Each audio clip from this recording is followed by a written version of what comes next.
నమస్కారం, welcome to city news Telugu. ఈనాటి వార్తా విశేషాలు. ఎన్టీఆర్ జిల్లా నందిగమ్మ మండలంలో మాగల్లు రామిరెడ్డిపల్లి గ్రామాలలో అకాల వర్షం ఎదురుగాలతో నెలరాలిన మొక్కజొన్న పంటలను రైతులతో కలిసి పంట పొలాలను నియోజకవర్గ వైసీపీ ఇన్ఛార్జ్ తన్నీరు నాగేశ్వరరావు సోమవారం పరిశీలించారు. ఈ సందర్భంగా ఆయన మాట్లాడుతూ అకాల వర్షం తోటి మొక్కజొన్న పంట పూర్తిగా నేలకు రాలి రైతులకు తీవ్ర నష్టాన్ని దాల్చిందని, సంబంధిత వ్యవసాయ అధికారులు పంటలను పరిశీలించి నష్టపోయిన రైతులను గుర్తించి ప్రభుత్వానికి నివేదిక ఇచ్చి ప్రతి ఎకరంకు 50,000 రూపాయలు నష్టపరిహారం అందించాలని, ప్రభుత్వం వెంటనే రైతులకు నష్టపరిహారం అందించకపోతే ప్రజా రైతు ఉద్యమం చేస్తామని డిమాండ్ చేశారు. అకస్మాత్తుగా వచ్చిన అకాల వర్షం, అదేవిధంగా విపరీతమైన పెనుగాలులు, వాటి వలన వదన పొలాలు మొత్తం కూడా ఇక్కడ మీరు చూస్తే సుమారుగా 10 ఎకరాల పొలం, ఒకటే పొలం మొత్తం కూడా పడిపోయింది. మరి చేతికి అందించిన పంట మరికొద్ది రోజుల్లోనే మొక్కజొన్న కొయ్యాలి, మొక్కజొన్న ఇరవాలి అనే ఆలోచనతో ఉన్న రైతు మరి పిడుగుపాటు వార్తలాగా ఇది మరి బుధవారం వచ్చిన పెనుగాలి కావచ్చు, వర్షం కావచ్చు, తీవ్రంగా మొక్కజొన్న పంటని నష్టపరిచింది. కొన్ని పొలాలైతే పాలు పోసుకునే స్టేజ్లో లేతగా ఉన్నాయి. అవి కూడా మరి వెన్ను ఇరిగి పడిపోవడం వలన అవి మొత్తం పూర్తిగా ఆ పంట పూర్తిగా నష్టం వచ్చే పరిస్థితి. మరి ఈ పొలంలోకి వచ్చేసరికి ఇందులో మాత్రం ఒక 50% పైగా మరి పంట ఇప్పటికే మరి ఎండుమొహానికి వచ్చింది మొక్కజొన్న. మరి ఇందులో కనీసం 50% నష్టం వస్తుంది రైతుకి. ఎందుకంటే నుంచున్నప్పుడు మొక్కజొన్న మరి మిషన్ ద్వారా చేస్తే 3,000కి ఎకరం 3,000 ఖర్చు వస్తుంది అని అన్నారు. కానీ మరి ఇదంతా కూడా పూర్తి పడిపోయింది కాబట్టి ఇదంతా కూడా మనుషుల ద్వారా చేయించాలంటే ఎకరానికి 10 నుంచి 15,000 రూపాయలు ఖర్చు వస్తుంది.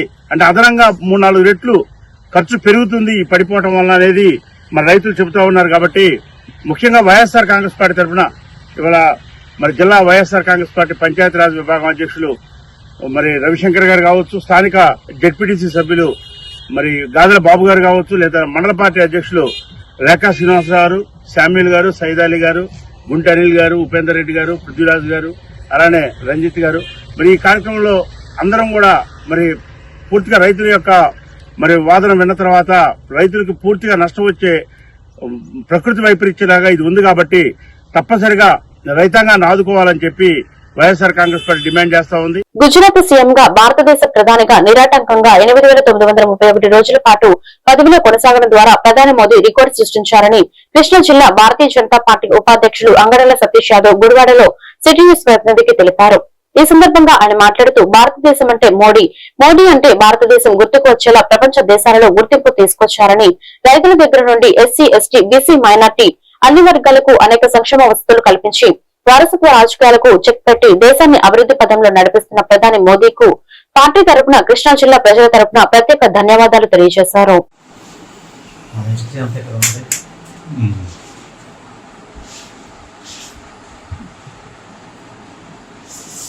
అందరికీ నమస్కారం. భారత్ మాతాకి జై.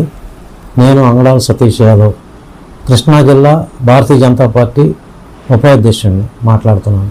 ఈ రోజున ఒక ప్రత్యేకమైన రోజు.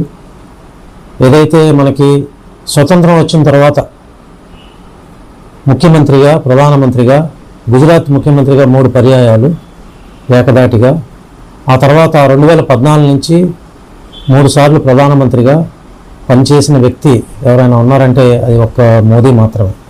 ఒక సామాన్య కుటుంబంలో జన్మించి ఎంతో కష్టపడి చాయ్ వాలా అంటే టీఎంఏ వ్యక్తిగా రైల్వే స్టేషన్లో ఇవాళ ప్రధానమంత్రి స్థాయిలో అవినీతికి తావు లేకుండా ఎక్కడా కూడా ఈ 8,931 రోజులు పరిపాలన సాగించిన వ్యక్తి. అది ఒక రికార్డు. సిక్కిం చామ్లింగ్ రికార్డుని దాటి ఈ రోజున మోడీ గారు ఉండటం అరుదైన రికార్డు. ఇది మా భారతీయ జనతా పార్టీ కార్యకర్తలకి, నాయకులకి అందరికీ కూడా ఒక గర్వకారణం. ఎందుకంటే ఎక్కడ అవినీతికి తావు లేకుండా మరి పరిపాలన వాళ్ళు చేస్తున్నారంటే చూస్తున్నాం. ఒక ఎమ్మెల్యే, ఒక సర్పంచ్కి అధికార దుర్వినియోగాలు చేస్తున్నారు. ఒక ప్రధానమంత్రి అయి ఉండి ముఖ్యమంత్రిగా 3 పర్యాయాలు చేసి ఎక్కడా కూడా అవినీతికి తావు లేకుండా పనిచేసిన వ్యక్తి మోదీ గారు. ఈ రోజున తీసుకుంటే మనకి ఆయన చేపట్టిన అభివృద్ధి సంక్షేమ పథకాలు తీసుకుంటే రామమందిర నిర్మాణం కానీ, సిఏ ఎన్ఆర్సీ అమలు కానీ, కొత్త విద్యా విధానం కానీ, ఆర్టికల్ 370 కానీ, రక్షణ రంగం బలోపేతం చేయడంలో కానీ, ఎన్జిఓల నియంత్రణ కానీ, నక్సల్స్ నియంత్రణ కానీ, మిషనరీ నియంత్రణ కానీ, ఇంకా అనేకమైన జర్నలిస్టుకి ఉచిత ప్రయోజనాలు ఇవ్వడంలో కానీ, అంతేకాకుండా అతిపెద్ద ఆర్థిక వ్యవస్థని ఇచ్చేసుకోవడం కానీ, కరోనా టీకా కార్యక్రమం మరి విజయవంతం చేయడం కానీ, కాశీ కారిడార్ చేయడం కానీ, అలాగే బుల్లెట్ ట్రైన్స్ కానీ, భారత్ ట్రైన్స్ కానీ, ఇవాళ పేదలకి ఉచిత ఆహార పథకం కానీ, బాలింతలకు పౌష్టికాహారం కానీ, అంతేకాకుండా పేద వర్గాలకి అంటే అంత్యోదయ అని మా బీజేపీలో ఉంటుంది. అంటే చిట్ట చివరి వాడి వరకు ఇవాళ భోజనం దగ్గర కూర్చుంటే లాస్ట్ వాడికి ఇస్రా వస్తుందో రాదో తెలియదు, ఇస్రాకి వేసిన తర్వాత అన్ని ఐటమ్స్ వెళ్ళవో తెలియదు. కానీ భారతీయ జనతా పార్టీలో చిట్ట చివరి వాడికి అంత్యోదయ పనికి ఆహార పథకం కింద చిట్ట చివరి పేద బడుగు వర్గాలకు కూడా పని కల్పించిన పార్టీ ఏదైనా ఉందంటే అది భారతీయ జనతా పార్టీ అని చెప్పి గర్వంగా చెప్తూ, ఇలాంటి రికార్డుని అధిగమించిన మోడీ గారికి ధన్యవాదాలు తెలియజేసుకుంటూ భారతీయ జనతా పార్టీ తరఫున సంతోషం వ్యక్తం చేస్తా ఉన్నాం. భారత్ మాతాకి జై. సీఎం చంద్రబాబు బూటకపు వాగ్దానాలు ఇచ్చి అధికారంలోకి వచ్చారని మాజీ మంత్రి కొడాలి నాని విమర్శించారు. నందివాడ మండలం జొన్నపాడులోని మాజీ వ్యవసాయ మిషన్ చైర్మన్ ఎంఎస్ నాగిరెడ్డి తల్లికి నివాళులు అర్పించిన కొడాలి నాని మాట్లాడుతూ, సొంత ఆస్తిలో వాటా ఇచ్చిన అన్న జగన్మోహన్ రెడ్డి ఆడపడుచులతో సంస్కారంగా మెలిగే వ్యక్తి అని, తిరుపతి లడ్డీ అంశంలో కుటుంబ రాజకీయాలకు దేవుడు చూస్తున్నారని, త్వరలోనే ఈ ప్రభుత్వానికి ప్రజలు బుద్ధి చెబుతారన్నారు. జగన్మోహన్ రెడ్డి గారు సచివాలయాలన్నాడు, ప్రభుత్వ ఉద్యోగాలు 1,75,000 మందికి ఇవ్వాలన్నారు, వాలంటీర్ వ్యవస్థ తీసుకురావాలి, ప్రతి ఊళ్ళోనూ 20-25 మందికి ఉపాధి కల్పించాలని చెప్పాడైనా, సచివాలయాలు కట్టించాలి, ఆర్బీకే సెంటర్లు కట్టించాలి, రైతుల కోసం, పేదల కోసం ప్రాథమిక వైద్యశాలలు కట్టించాలి, స్కూల్స్ నాడు నేడు అని చెప్పి బాగు చేయించాలి, పిల్లలకి గుడ్డు పెట్టాలి, చిక్కీలు ఇవ్వాలి, వాళ్ళకి డ్రెస్సులు ఇవ్వాలి, వాళ్ళకి బట్టలు ఇవ్వాలి, వాళ్ళకి టాయిలెట్లు కట్టాలి. ఇది ఈ కార్యక్రమం ఆయనకి అధికారం చెప్పారు కాబట్టి ఆయన చేస్తా ఉన్నాయి, చేయని చెప్పని కూడా చేయాలన్నటువంటి ఉద్దేశంతో. అయితే మళ్ళీ ఈయన పెంచాలి, ఏం చేయాలి? మళ్ళీ దొంగలంతా కలవాలి, మళ్ళీ కలిసారు మోడీ గారు, పవన్ కళ్యాణ్, చంద్రబాబు. ఈసారి అల్లా తప్ప చెప్తే కనుక కుదరదు అనుకున్నారు, సూపర్ 6 అని పెట్టాడు. 40 సంవత్సరాలు దాటినటువంటి ప్రతి మహిళకి పెన్షన్ ఇచ్చేస్తాం, ఎస్సీ, ఎస్టీ, బీసీ మైనార్టీలకి.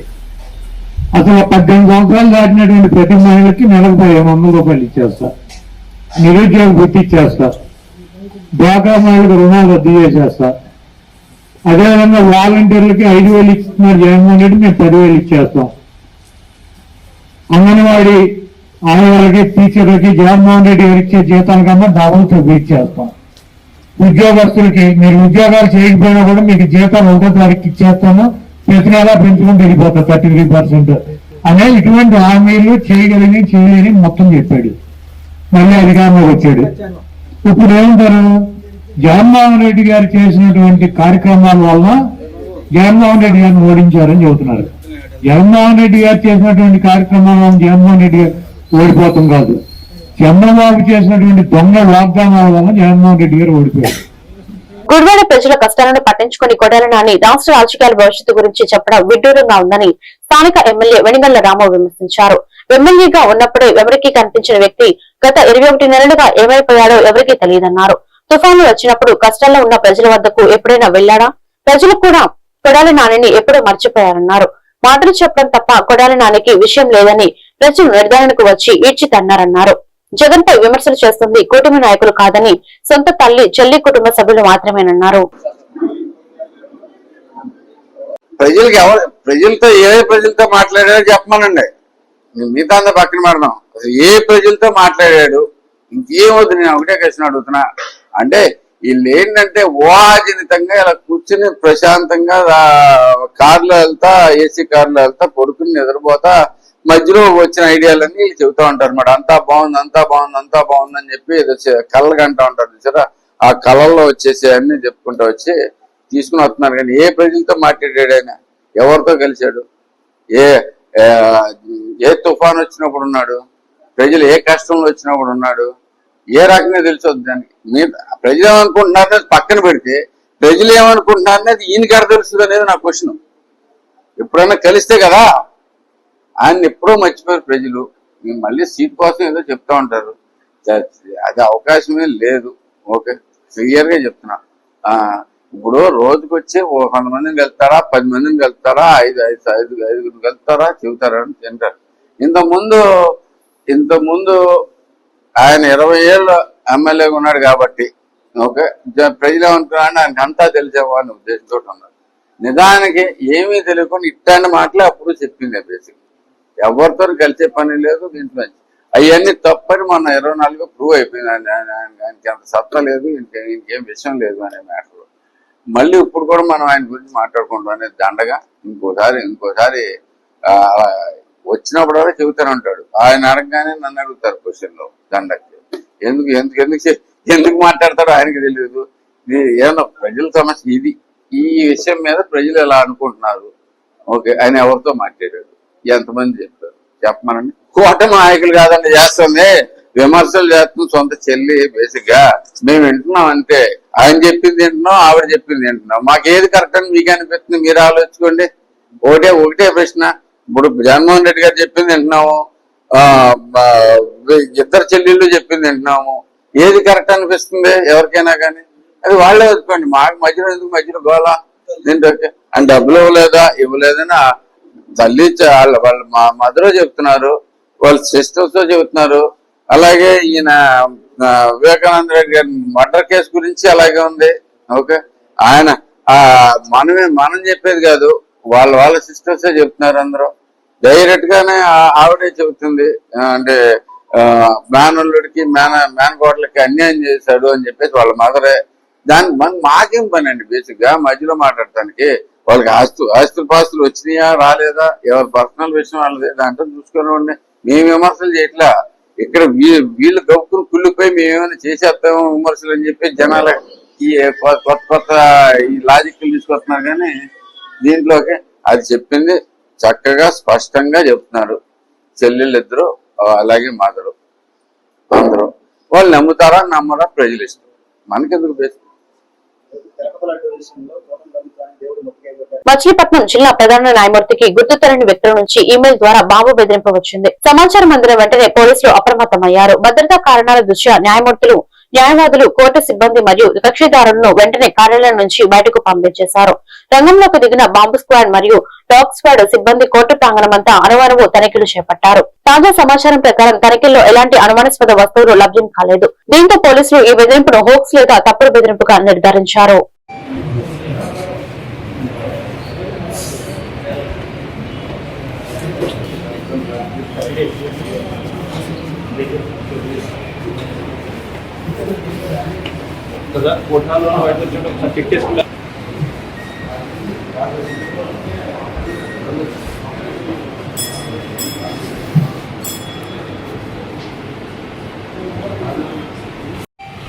వాయిదాలకు వచ్చినారు అందరూ. కోర్టు బయటికి వెళ్ళాలి, కోర్టు బయట గేట్ దగ్గర వెళ్ళిపోవాలి. వాయిదాలు వీళ్ళు ఆయన తెలుసుకుని చెప్పుతారు.